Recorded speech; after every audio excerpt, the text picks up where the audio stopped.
আসসালামু আলাইকুম। আমরা বন্ধুবান্ধব মিলে এখানে বান্দরবান ঘুরতে আসছি। তো বান্দরবানে আসার পরে আমার NX200 মোটামুটি আমার গ্রুপের যারা এক্সপিরিয়েন্স রাইডার আছে সবাই ছোটোখাটো করে হিল ট্র্যাক্সে টেস্ট রাইড দিছে। তো তাদের একদম আনস্পন্সর্ড এবং পার্সোনাল অপিনিয়ন এখন তারা আমার সাথে শেয়ার করবে। তানভীর, শুরু কর।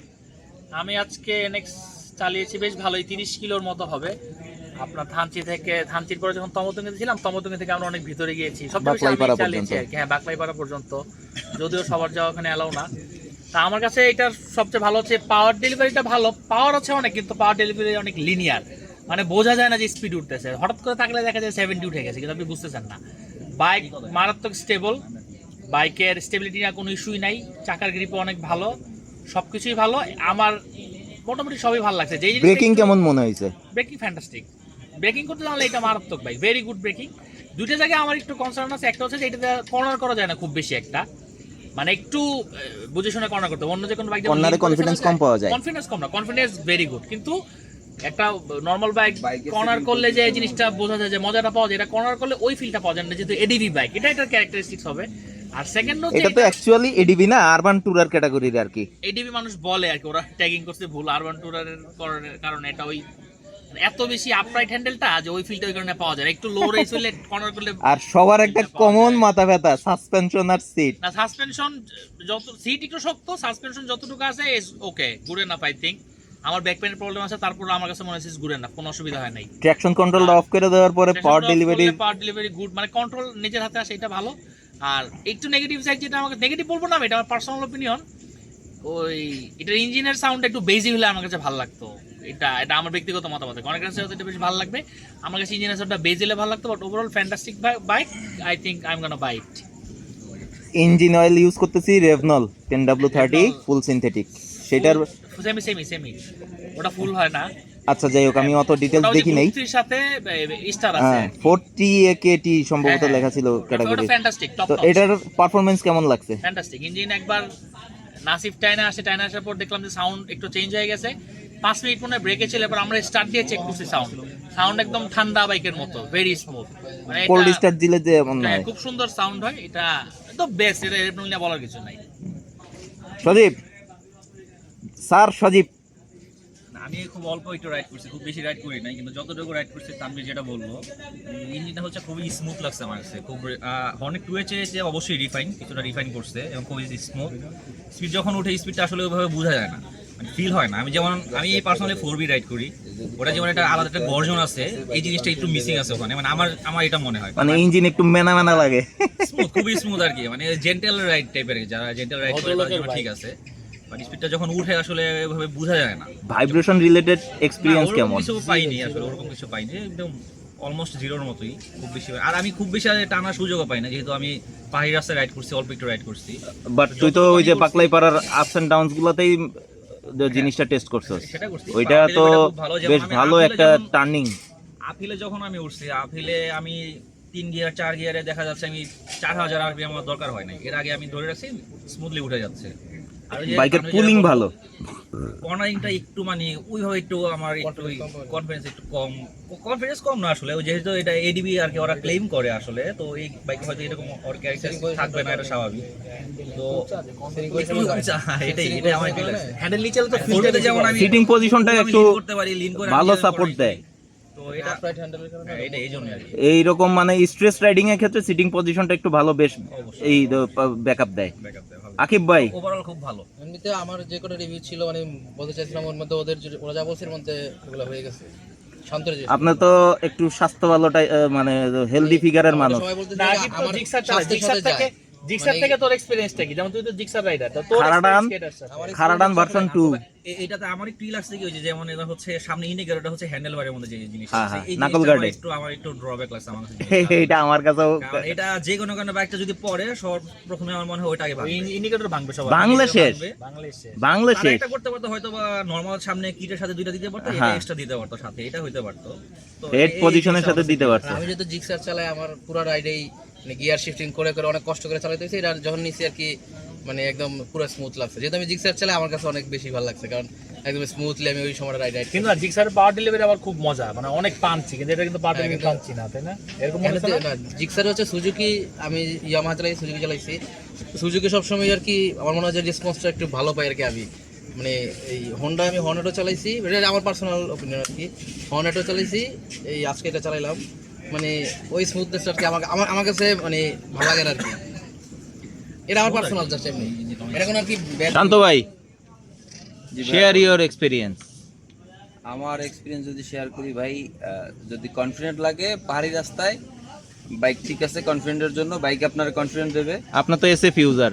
আমি এসএফ ইউজার, আমি হলো একটু মানে কি বলে এটারে আপনার এসএফ টাইপের যে বাইকগুলো আছে একটু পছন্দ এই শেপের, কিন্তু এই বাইকের শেপটা আপনার কমফোর্ট তো দিবেই, প্লাস আপনার কনফিডেন্ট দিবে। আর একটা বিষয় হলো আমরা যে বাইকগুলো চালাই আমাদের অনেকটা নিজের শক্তি প্রয়োগ করতে হয়, শরীরের শক্তিটা একটু বেশি যায় ব্যালেন্সিং এর সময়। হ্যাঁ, এই বাইকটায় মনে হলো যে বাইক আমার শক্তি দিচ্ছে আরো।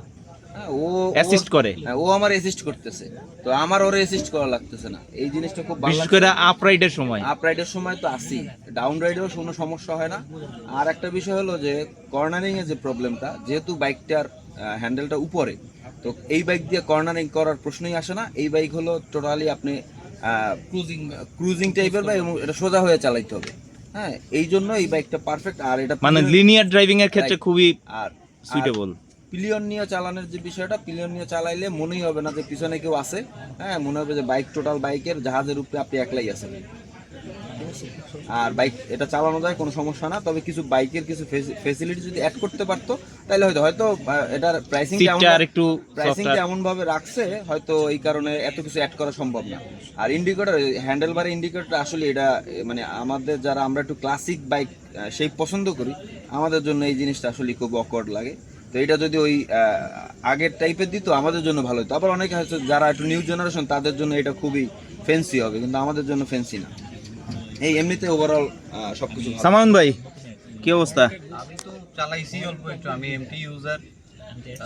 সেক্ষেত্রে আমি একটা রেকমেন্ডেশন দিব যে যদি কারো হায়ার সিসি নেওয়ার ইচ্ছা থাকে আর কি, এটা আসলে হায়ার সিসি বাইক না, এটা হায়ার সিসির মধ্যে পড়ে না। Semi higher CC, semi higher সিসিও না, একদম সাব 200 সেগমেন্টের বাইক ধরে তো ওই 150 সিসির ইঞ্জিনের মধ্যে হালকা একটু কিছু কইরা আর কি কোনোভাবে 180 তে নিয়ে গেছে এই আর কি। এটাতে আসলে হায়ার সিসি ক্লেম করার মতন কিছু নাই। আর পাওয়ার আমার কাছে, যেহেতু এমটি চালাই, খাড়া টানের জিনিস এগুলো আসলে আমাদের কাছে এত লিনিয়ার পাওয়ার আসলে ভালো লাগবে না, এটাই স্বাভাবিক। তবে আমার এজের জন্য এমনি টেকনিক্যাল জিনিসগুলোর ব্যাপারে কি আইডিয়া, যেমন এই যে ব্রেকিং ব্যালেন্স থেকে শুরু করে এই জিনিসগুলা? আমি অত ভালো ব্রেকিং করার সুযোগ পাইনি, আমি সর্বোচ্চ হয়তো হাফ কিলো রাস্তা চালাইছি। আচ্ছা, আমি ব্রেকিং সম্পর্কে অত ভালো কিছু বলতে পারবো, তবে টায়ারের সম্পর্কে শুনেছি আর কি, যে টায়ারটা অনেক হার্ড, সেক্ষেত্রে ব্রেক হয়তো একটু খারাপ হইতেই পারে, স্বাভাবিক। তবে আমি হর্নেট, আমার একটাই কথা, সেটা হচ্ছে আমাদের এইজের জন্য আসলে এই বাইকটা না। আচ্ছা, লুকস পারফেক্ট, ওকে, সমস্যা নাই, কিন্তু পাওয়ারটা আরেকটু বেটার হইলে ভালো হতো, আর একটু পাঞ্চি টাইপের, মানে একদম র পাওয়ার ডেলিভারি যেটারে বলে। পাওয়ার আছে কিন্তু পাঞ্চ নাই, পাঞ্চ কম, পাওয়ারও মানে ফিলটা কম, পাওয়ার ফিল নাই, মানে ভিতর থেকে যে একটা ফিল আসে, যে আমার যেমন এমটি আমি 3 নাম্বার গিয়ারেও যে পাওয়ারের ফিলটা পাইতেছি, 3 নাম্বার 4 নাম্বারের গিয়ারে উপরে যখন উঠতেছি, যে পাওয়ারের ফিলটা দিতেছে ভিতর থেকে, যে ইঞ্জিন বলতেছে যে না তুমি একটা কনফিডেন্ট বিল্ড আপ হয় যে এই যে মানে ভিতরে আসি, তুমি টানো, সমস্যা নেই, আমার মাল আছে, ওইটা পাই নাই। এটাই আমার এতটুকুই রিভিউ, আমার এজের জন্য এটা না আর কি। তবে আমি পার্সোনালি যেটা আমার পার্সোনাল এক্সপিরিয়েন্স যেটা আমি বলতে চাইতেছি আর কি, যে আমি একটু হাইট ফোবিয়াগ্রস্ত লোক, আমার হাইট ফোবিয়া আছে, এবং হিলে ওঠার ক্ষেত্রে তো তেমন সমস্যা হয় না আমার আপাতত, যেহেতু আমার ফ্রেন্ডরা সবাই আমার আগে চলে যায়, আমি একা একাই পুরা গ্রুপ রাইডে এনজয় করতে করতে যাই। আমি স্লো রাইডার, ডাউন হিলে আমি most of the time brake pull করেই নামি।